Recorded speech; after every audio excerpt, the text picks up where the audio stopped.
Hey folks, Dan Frio here, the Mortgage Update. Today is July 23rd, 2020. I decided to do a video to explain to answer the question that I get every day, probably 50 times a day. And it's via calls, emails, YouTube comments, or whatever. And the question is, hey Dan, what's today's 30-year fixed rate? So I want to give you the real answer. So here we go. People follow me on YouTube for a specific reason, and it's to give you the facts behind everything, let you know what's going on with interest rates, the trends, the economic calendar, what's coming up, and basically to give you kind of maybe a little bit of a crystal ball effect on where rates are going. The tough thing is when, I get that question, and I get it. Hey, what's today's 30-year fixed rate? And then you call the next person. Hey, what's today's 30-year fixed rate? Hey, what's today's? And you keep calling. You're missing out a bunch of things. And the person that's replying to you, if they say, oh, my 30-year fixed rate today is 2.875, they're full of crap. And here, let me explain why. There's so many components to your rate that person has no clue what they're talking about. So they're giving you a rate to make you say, oh, okay, awesome, let's get the ball rolling.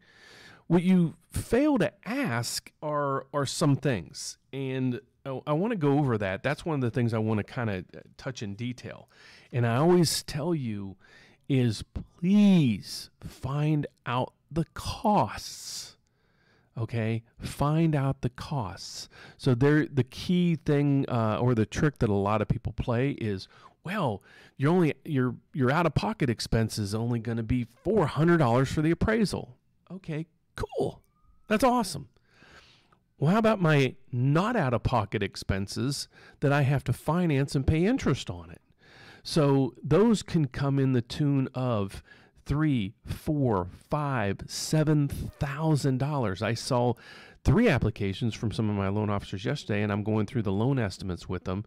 And I'm like, are you serious? This person was willing to sign this or almost sign this, but then they saw one of my videos, and there was junk fees in there that almost were $7,000. Okay, so when you get your loan estimate, there's going to be a lot of things on there. Some things aren't pertinent. Like, for example, if you escrow your taxes and insurance, it'll show that that's a cost. That's truly not a cost. What we want to focus on is your origination charges, your underwriting charges, your processing fees, your credit report fees, all those items there. Okay, so we want to focus also half of our effort on the cost or the fees. Okay, so now let's go to the rate. Okay, if you ask me, hey Dan, what's your 30-year fixed rate today? I'm going to come back with an answer, and I'll always say this.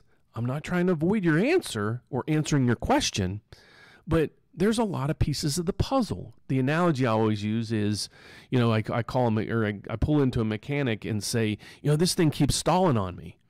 He's like, okay, well, let's look under the hood. Nah, don't look under the hood. Can't look under the hood.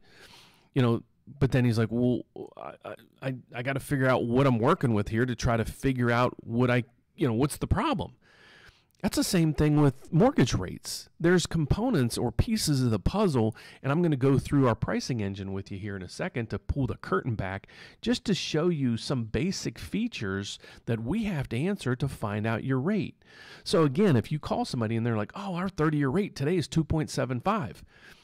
Well, that answered one little fraction of a piece, but is that ultimately going to be your rate? There's probably a really slim chance that it's going to be. Okay, so let's dig into this.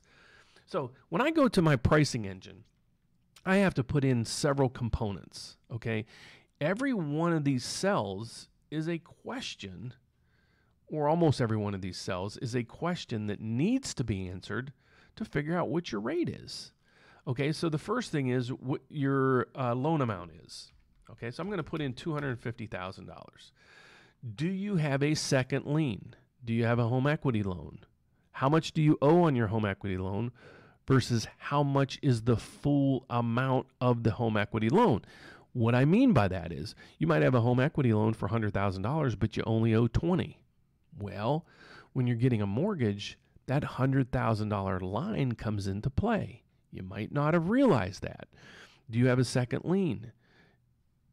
What happens with that lien? Are we paying it off? Are we not paying it off? That's another big component. One of the biggest components is what we call your loan to value. So it's the loan amount here divided by the value of the property. Let's just make it simple. In this case, it's $500,000. All right. So the appraisal is $500,000. Are you looking to purchase? Do you want to cash out, meaning pull out money to pay off bills? Are you looking to just pay off that mortgage and get a lower rate or term or whatever? Just you're not taking any money out. And it's called a rate and term. So we're affecting the rate and term on that specific loan. That is it. You're not getting any money. Is it an FHA loan? Is it a VA loan? Is it a USDA loan? I need to know these questions. So if you just call up, hey, what's your 30-year fixed rate? I'm going to ask you, well, what's your house worth? How much do you owe? Do you have any second mortgage on that? Any home equity loans? Are you looking to pull out any cash? Is it an FHA? Is it a VA? Is it a USDA loan? So let's just make it simple. This is basically a rate and term. Okay, you're not getting any cash, and I'll try to zoom this in as I'm going through this so you can see it. So I don't really know need to know your first name and all that, but what is your FICO score? Now here's another piece of the pie that most people don't understand. You have over 36 different credit scores. Which one do we use? Well, we use a mortgage score under your TransUnion, Equifax, and Experian. We just use the mortgage score, and we use the middle score. We line them up numerically. So let's say your TransUnion is a 700. Your Equifax is a 750, and your Experian is a 690. Well, which is the middle? Well, it's the 730 that the TransUnion have. So you line them up numerically, and that is your middle score. This score is not your Credit Karma score. That is not the score that Discover gives you. This is your true credit score, mortgage score. If you want to find this out, I have a link down below, but you can go to creditscoresandmore.com, click step 2, and you can get all 36 of your credit report scores to figure out where you are. And once you get it, I'd love to be able to walk you through and say, okay, here's the scores that we're going to use. So let's put in a 740 credit score. I'm going to go a little bit in depth in this as well. There's different buckets that are involved in this FICO score. So if you have a 740 or higher, that you're in the upper echelon of mortgage rates. Doesn't matter if you have a 740 or an 820, you get the same rate. And then there's buckets below that start affecting your rate. And they usually go in increments of 20. So 720 to 740 is a bucket. 700 to 720 is a bucket. 680 to 700 is a bucket. You see where I'm going with that. As you drop down in buckets, your rate's going to go up. So you'll have, if you have a 740 or an 800 credit score versus someone with a 680 credit score, your rate's going to be different. And it could be dramatically different, okay? Because it bases it on your, what we call the loan to value. We go back up here. This is the loan amount we're requesting divided by the value of the property. The higher the loan to value, the higher your rate. The lower your score, the higher the rate. Your debt ratio really doesn't play a factor in the rate. It just is, can you get a loan or not? So that's that piece of it. Now we go down to this section. Is it your primary home? Is it a second home? Is it an investment property? All these will affect the rate. Okay? The next thing is what kind of property it is. Look at all these. Is it a condo? Is it a single family? A condo, a PUD, a co-op, a non-warranted condo, a manufactured home, a modular home, a condo-tel. There's a whole slew of things. So you say, well, it's a 2-unit building. That's going to also affect your rate. So we put in here single family, but we tell it how many units you have. That goes into this section here. Okay, so that's that. We're just going to say it's a primary home, single family. We'll pick this one and we'll say you're in, I don't know, top one, California. You're in Los Angeles County. We do a lot of business there. Zip code is 90001.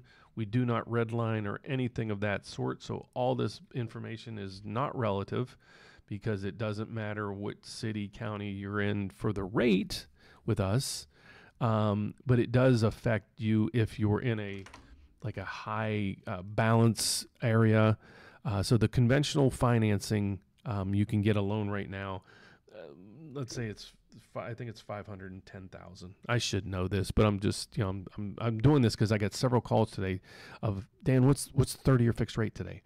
So in some areas such as California, New York, and in different areas such as that, there's conventional financing available. The loan limit's usually about 510,000. And then if you're in the high balance areas, you can get a high balance loan. It's not a jumbo. You can get a high balance loan depending on that area up to usually sometimes 600,000-700,000. And then if you're not in those areas or you need a loan of $1 million, you're going to be into a jumbo loan. So there's a conventional standard, there's a high balance, and there's jumbo. So I know it's getting confusing, but I want you to understand when you call somebody and they're like, oh, our rate's 275, hang up on them. Because if they're not asking you these questions, they're just trying to tell you what you want to hear so they can get their application. Okay? So then you go down here. What kind of loan is it? Conforming, non-conforming, FHA, VA, USDA. So if you call me and say, Dana, what's your 30-year fixed? On what? Is it an FHA, USDA, conventional? What is it? Down here's the term. That also affects your rate. The longer the term, the higher the rate. You can get a fixed or an adjustable rate. If you go in adjustable, there's variations of 3 years, 5 years, 7 years, 10 years, 15 years, all those. And then there's a whole slew of different products that you probably didn't even know about. Are you looking for a standard loan? Are you looking to rehab? We have 203K loan programs. We have programs that will allow you to finance a house that needs fixed up. There are doctor loans. There is USDA streamlines. There's hero loans. We have programs to help, we call them heroes. They're firefighters, police officers, teachers, nurses. We have all kind of programs for those as well. All right. So then we go through that section there. How long of a term do you need? It defaults right here to 60 days. The longer the term you need to lock. So what happens is when we take your application, your loan at that point is what we call floating. It's not an adjustable rate. We just have not locked in your rate yet. What floating means. Let's say you like Google stock and you're like, I really like Google stock. Well, you're probably going to watch it a little bit or monitor it. So as you're watching it, our term would be you're floating it. You haven't bought the stock yet. So while we're quoting rates and getting you pre-approved and going through all that, right now we run your rate and say, okay, right at this moment, the rate is 2.99. However, I can't lock in that rate until I get you qualified, verify your income, verify your bank statements, a whole slew of things. When we lock your rate in means we locked it in, you are good to go, and we have to get you approved, closed, and funded within this time frame. If we miss out the time frame, there's costs involved. We have to extend your lock, and there might be a fee for that. In most cases, there is. Okay? That's the majority of that's enough, but that's the information I need to get you a rate. So let's see what this rate is. Oh, I forgot to put in a property address. Well, it's kind of irrelevant, but I'm just going to put M for this address, M for that. Go through. That should be enough. So we pull it up. This is our pricing engine. It is live, and it goes live as soon as the market's open, and we can actually lock your rate into about 10 o'clock at night. So now there's different programs. There's the conventional conforming 30-year fixed. There's a home ready product. There's a home possible product. And there's a jumbo credit union product that we have that's not available in this. This one doesn't play a factor in that. Look, so just in that category alone, that's where you're at. But look at these rates. I'm live right now.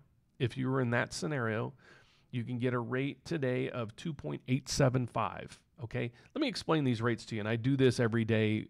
So if you're interested, to follow my channel, you're a mortgage person or a realtor, or you're just into this, or you're an investor in real estate. I highly suggest you watch the channel so you can figure out programs.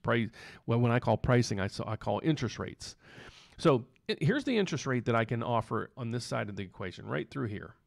All right, the price is, let's not associate ourselves with this right now. This would be your payment on that loan amount. So $250,000 on a 30-year fixed at this rate would give you this payment.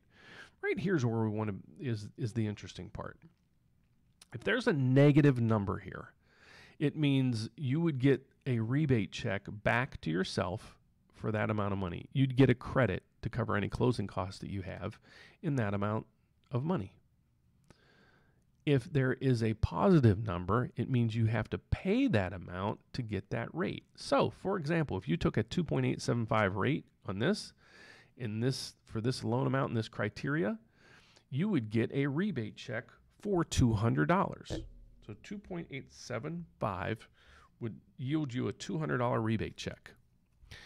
If you wanted 2.75, it would actually cost you $1,240.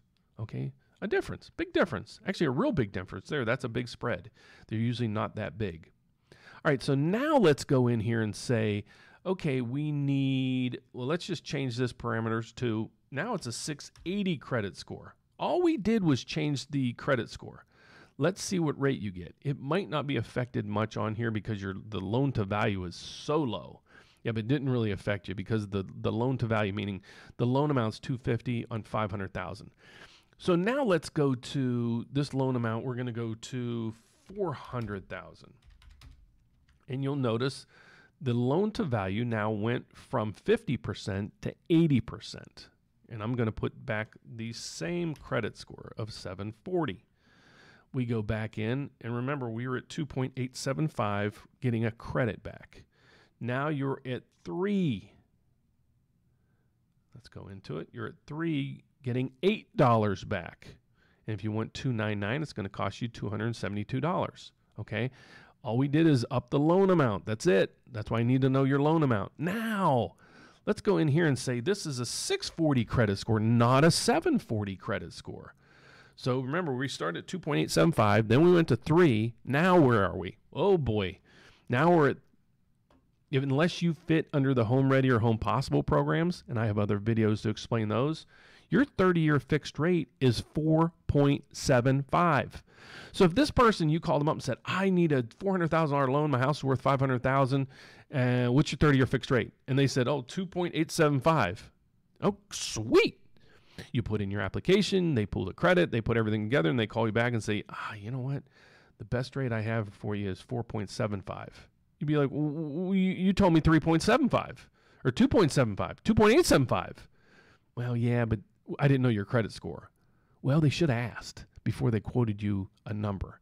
And that's why I never quote anybody a rate. And I probably lose clients because they think I'm getting too nosy, or they just, it's none of your business. I just want to know what your rate is. Well, I need to know. Okay. So that's kind of an extreme. So let's go to a 680 credit score. And again, guys, all I'm doing is just in this factor here, I'm only changing your credit score. That's it. So now where are we? Now we're at 3.5. So we went from 475 to 3.5 just because we went from a 660 credit score, 640 to 680. You get my point? So all this information is needed for us to be able to quote you a rate. And things just go, there's so many different factors involved in here that I can't go through every scenario, but I hope you get my point. So again, why I'm doing this video is so you don't get bamboozled and you call up a client, a customer, or you call up a lender and they're like, oh, our rate's 2.875. What was the criteria behind that? How much are the costs? Not your out-of-pocket cost. What are the total costs involved? So that's what I wanted to teach you today. So this is, if you would, please, the whole gist of my channel is to give you the truth, give you the facts, and make you more knowledgeable about the mortgage business. And so you don't get taken advantage of. So if you'd like my assistance, or you'd like to find out more about me, if I can help you with a mortgage, if you're a realtor, you're looking to get involved with a partner that can help you maybe market, that knows what they're doing, has a team in place. I have 7 loan officers, about 4 processors, underwriters on staff here locally, and we do everything right here. I'd love to be able to help you. And we're licensed in right now. There's only about a handful of states we are not licensed in. But the best way to reach out to me right now is you can reach me personally at 844-775-LOAN. And how that breaks down is 844-775-5626. A lot of people do email me. My email is D for Dan Frio, F-R-I-O. So D Frio at preferredrate.com, or check us out on the web at therateupdate.com. Thank you so much for watching. I appreciate it. If you have any questions, feel free to call. I'll answer anything you have. Please give me a thumbs up down below if you would. It helps our algorithms and everything else so we can reach out to more and more and more people. But if we can help you, or you have any questions for me, feel free to comment down below. Give me a call, shoot me an email. I'd love to help. So God bless. Take care. Have a wonderful day. Be safe.